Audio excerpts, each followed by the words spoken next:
Je vous remercie. Bonjour à toutes et tous. Je suis très contente que la fédération ait pu être auditionnée ce matin. Moi, je vais plutôt faire les constats puisqu'on est une fédération d'associations, c'est-à-dire qu'il y a 900 associations adhérentes à notre réseau, donc qui luttent et surtout qui accompagnent les personnes précaires au niveau national. Donc par exemple comme les associations que vous pouvez connaître, Emmaüs, Groupe SOS ou encore Aurore et beaucoup d'associations locales. Moi je vais partir des constats qui me sont remontés du terrain. Comme vous le savez, il y a une féminisation de la précarité importante.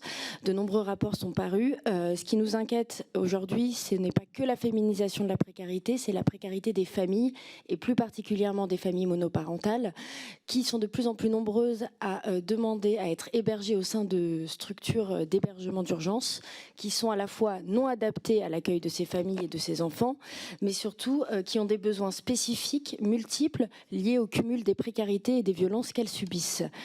Je parle au féminin puisque majoritairement ce sont des femmes, mais bien évidemment il y a des parents isolés, hommes, mais pardonnez-moi, moi ce sera plutôt sous l'angle femme. Donc aujourd'hui, on est face à cette difficulté-là. Il y a aussi beaucoup de remontées qui viennent sur le renoncement au droit et le non-accès au droit.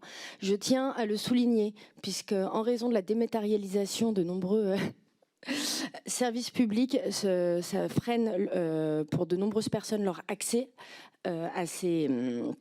à l'exercice de leurs droits, donc c'est-à-dire qu'elles ne connaissent pas forcément les prestations dont elles peuvent bénéficier, elles ne connaissent pas aussi surtout leurs droits et de fait elles ne savent pas non plus comment accéder par exemple à des cours de français. Je tiens à souligner la difficulté rencontrée par les femmes étrangères qui cumulent de nombreuses difficultés autres parce qu'elles n'ont pas de statut administratif leur permettant justement de bénéficier de ces droits, de s'intégrer dans la société, d'accéder à des cours de français et l'accès à l'emploi.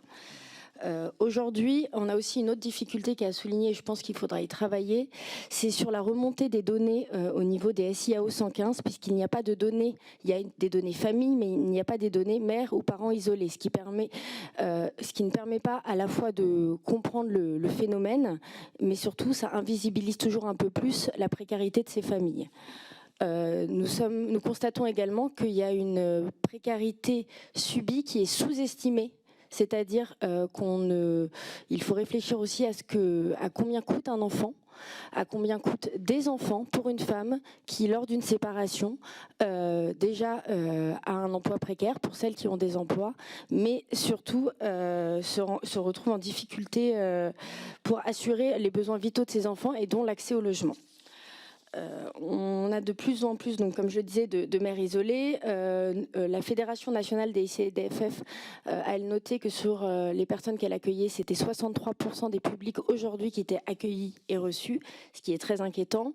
Nos adhérents de l'aide alimentaire s'inquiètent également sur le fait qu'aujourd'hui elles sont prédominantes, et ça aussi il va falloir penser sur l'accès à l'alimentation, le coût de l'alimentation dans les bénéficiaires de l'aide alimentaire, et que bien souvent, malheureusement, les mères se refusent de manger pour pouvoir nourrir leurs enfants.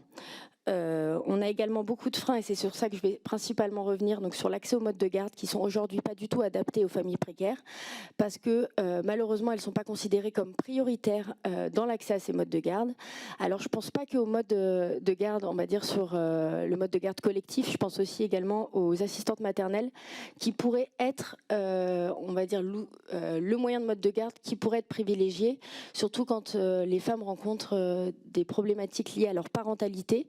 Et une assistante maternelle, on peut construire un lien de confiance, on peut aussi adapter les horaires à son travail, sachant que nombre de femmes précaires ont des travails précaires avec des horaires atypiques et vivent très loin de leur lieu de travail, ce qui permettrait aussi de s'adapter à la fois au temps de la femme, au temps de la mère et au temps de la travailleuse.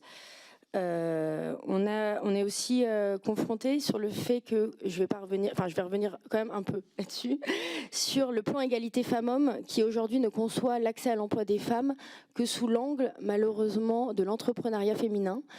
Et ce qui est assez surprenant, puisque toutes les remontées de territoire qu'on peut avoir des délégués départementaux aux droits des femmes ou des délégués régionaux aux droits des femmes, c'est bien le fait de permettre aux femmes l'accès à un emploi et donc de plutôt financer des structures d'insertion par l'activité économique qui permettent justement de travailler sur ce parcours à l'emploi, qui permettent surtout aussi de proposer aussi un accompagnement lié à ces structures d'insertion par l'activité économique pour leur permettre d'accéder à des droits, à des prestations sociales et aussi les accompagner sur leur santé.